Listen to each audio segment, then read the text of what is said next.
Инцидент в войсковой части произошел накануне около 16 часов вечера. Как оказалось, военнослужащий потерял сознание и, несмотря на то, что до приезда скорой ему пытались оказать первую помощь, так и не пришел в себя. Сейчас проводится назначенная судебно-медицинская экспертиза.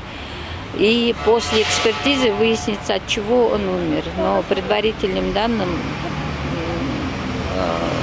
ударило его током. Говорят, что он менял лампочки.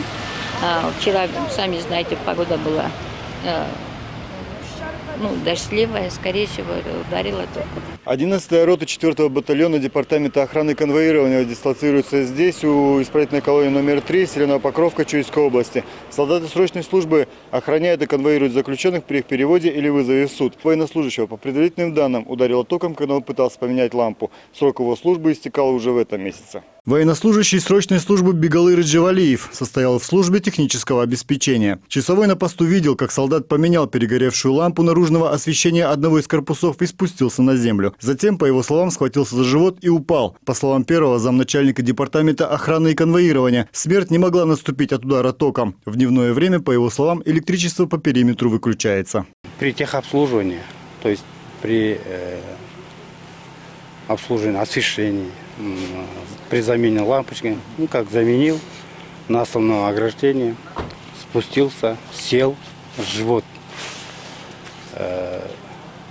и сел и упал. Результат вот так. Прибыли, вызвали командира подразделения скорую помощь. И скоро уже по приезду констатировали смерть солдата.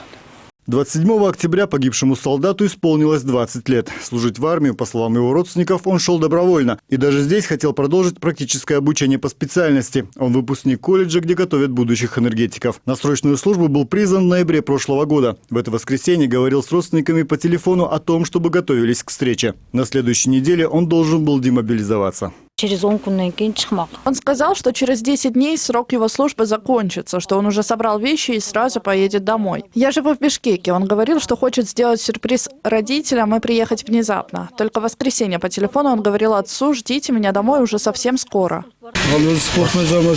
Он занимался спортом и на проблемы со здоровьем никогда не жаловался. Его командиры даже говорят, что за год службы он не болел ни разу. Говорил, что без службы в армии не сможет в дальнейшем устроиться по специальности и готовился к этому. Что послужило настоящей причиной гибели молодого человека, покажет судебно-медицинская экспертиза. От ее результата зависят и дальнейшие действия родственников погибшего, пребывающих сейчас в растерянности, писать заявление в военную прокуратуру и требовать дальнейшего расследования причин гибели или смириться с судьбой, приняв произошедшее как несчастный случай. Молодого солдата похоронят на его малой родине в Джалалабаде. Болот Исаев, Нурбек Капаров, НТС.